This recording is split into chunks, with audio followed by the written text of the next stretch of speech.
Congratulations for the results again. I'm Johnson from Central Investment Bank. I needed just a bit of clarification on a couple of issues here. I'll be a bit more general, except for the ESOPs bit. I think the market would like to see a bit more. I mean, if you would share with the market a bit more details on your ESOPs plan, so that it could be a bit more predictable for us, so that when you are doing our valuations, it's a bit easier. So number one issue then will be about the weakening dollar, a concern for us, and we know that will end up in higher prices. So I know you've been asked a question on hedging.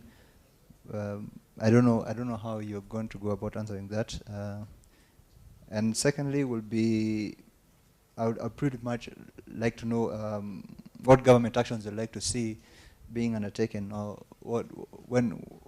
how you'd like government to, participate or in the oil sector, or how you like to government to engage yourselves in the oil sector, so that we can have a more harmonious oil industry. And the third, I just wanted to know if you've got any plans on Southern Sudan. The ESOP that's been issued so far, that was approved by the shareholders many, many years ago, is the 9 million shares. That hasn't changed at all. It's still in issue. What the shareholders approved at the past AGM was an additional share issue of 500 million shares to the ESOP. That hasn't been issued yet. Once that gets issued, then the issued share capital will increase from the 1.4 billion to the including this 500 million to the 1.9. And then the ESOPs will come in and obviously form the base of the earnings per share computations and that sort of thing.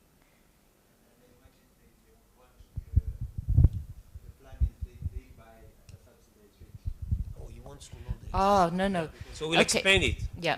We'll explain it. The ESOP scheme works like this. There's two ESOPs under this one trust. The one is for employees, and that one doesn't have what we call a strike price. So when the shares get issued to the employees as like a bonus, it just gets issued to them, and they are entitled to hold we call them units because the shares are owned by the trust.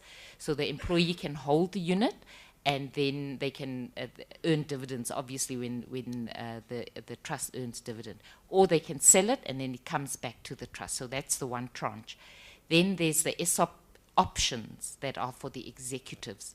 That one, a strike price is set. The trust deed stipulates that there's a certain time every year that the strike price is measured. So no, it's not certain time. Yeah. It's a very clear, specific. Yeah. It is 5 days around the 9th of December of every year. Yeah. You can write it down so you follow. There is no backdating and all this stuff, which you see in the US and Europe and so on. It's very specific. So you can't manipulate. If that share price is high on the 9th of December, that's what you have to pay if you get granted that share option. If it's low, then all the good to you, because by the time that option vests in 3 years' time, you can either keep it or sell it. But at the time of exercising that option, the executive has to pay that strike price. So that's how that ESOP works. Okay. Then you asked about the weakening of the dollar. I don't know what is the question exactly. What is our view on that? Or it's a fact. The dollar, not the dollar, the shilling is weakening. So what was the question? Even the dollar. Yeah. That's why you see higher commodity prices. Oh yeah, there is yes, it's a fair point. There is a correlation between international oil prices and the strength or weakness of the dollar, mainly vis-a-vis the euro and the Japanese yen. Yes, when the dollar weakens against these major currencies, you see oil prices going up.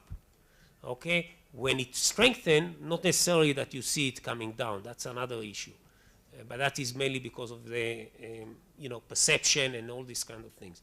Yeah, it's a major issue in Kenya in terms of weakening, local currencies weakening, and not only in Kenya, across. Pat mentioned we are trading with about 8 local currencies. It's a major issue for us. We are trying to hedge as much as possible. There is a board resolution on the hedging policy that will hedge at least 50% of our monthly requirement, okay? So we do have systems in place on that issue. And that was, I think, the third question, what is the policy on the hedging? The fourth question was action by governments. And I want to respond to this question in general, not specifically Kenya, not specifically any other country. If you ask us as management, and maybe even as a board, I can tell you that we wish to see less involvement as possible by any government in the oil industry, and I may say in the economy at large. That's our business economic philosophy and belief. At least mine, and I know my board and I know my team, they all believe so. Why? You know, you're a smart guy as well, and you know very well. We think that it's better to let the private sector, the business community to run on the basis of market forces without much of intervention by governments. Okay?